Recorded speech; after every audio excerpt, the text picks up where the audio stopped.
नमस्कार। The legal Indian के इस एपिसोड में आप सारे लोगों का फिर से स्वागत है। दोस्तों, हमारे एक सब्सक्राइबर ने पूछा है, सौरभ सिंह एग्रीकल्चरल साइंटिस्ट हैं।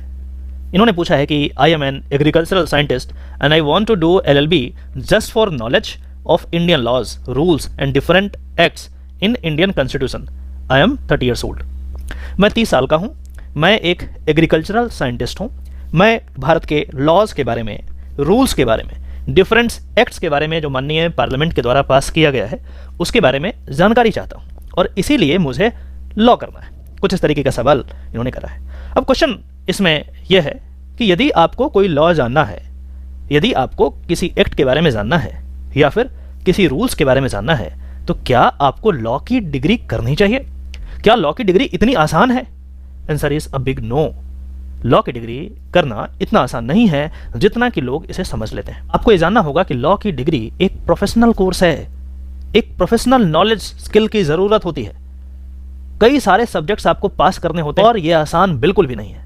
यदि आप लॉ की गहराई में जाएंगे तो जितना जाएंगे उतना और चलते चले जाएंगे। It's not easy at all.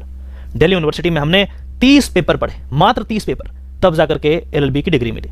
पता नहीं ऐसे कितने हजार एक्ट्स बने हैं माननीय पार्लियामेंट के द्वारा। क्या आप इतने लॉज को पढ़ सकते हैं? क्या उसको इंटरप्रेट कर सकते हैं? ये इतना आसान है? कभी सोचिए कि आखिर एक वकील जो बढ़िया वकालत किया है वो अपने कुछ मिनट के आर्गुमेंट के लिए 20-25 लाख रुपए भी लेते हैं। 5 मिनट के आर्गुमेंट के लिए 20-20 लाख रुपए लेते हैं। आपको क्या लगता है आखिर वो क्यों लेते हैं? क्या रीजन हो सकता है इसके पीछे? इसके पीछे रीजन यही है कि वो कई सारे लॉज को बहुत अच्छे तरीके से प्रैक्टिस करा है और आजीवन लॉयर्स प्रैक्टिस करते हैं। कभी हम ऐसा नहीं कहते कि हमें सारा लॉ आता है, नहीं, हम प्रैक्टिस करते हैं, चीजों को सीखते हैं, क्योंकि लॉ की गहराई इतनी गहरी है कि आप कितना भी कर लें लॉ को पूरा नहीं पढ़ सकते। बहुत ज्यादा ह्यूज है, वाइड है।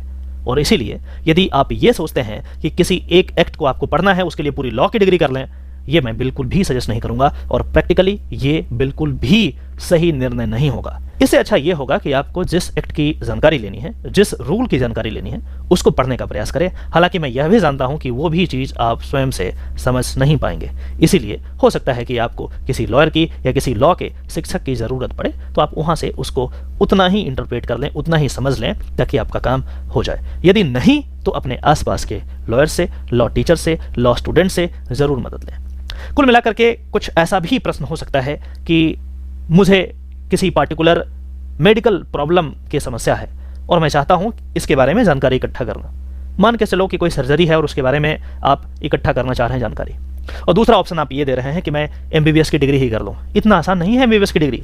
ठीक उसी प्रकार से लॉ की डिग्री इतनी आसान नहीं है। यदि आप ढंग से करना चाहते हैं तो बेहतर यह होगा कि आप बिल्कुल टारगेटेड स्टडी करें, जो जरूरी है सिर्फ वही पढ़ें और आसपास के लोगों से मदद लें। इससे आपका काम हो जाएगा, इसके बजाय कि आप पूरी की पूरी डिग्री कर लें, यदि सिर्फ मोटिव यह है कि कुछ एक्ट्स को, लॉज को, रूल्स को समझना है। आशा करता हूं कि इस वीडियो के माध्यम से आपने जरूर कुछ नया सीखा होगा। यदि ऐसा है तो इस वीडियो को लाइक करें और इसी तरीके के ऑथेंटिक लीगल जानकारी के लिए हमारे चैनल को सब्सक्राइब करें। चलिए फिर से मिलते हैं किसी और टॉपिक में। तब तक के लिए नमस्कार।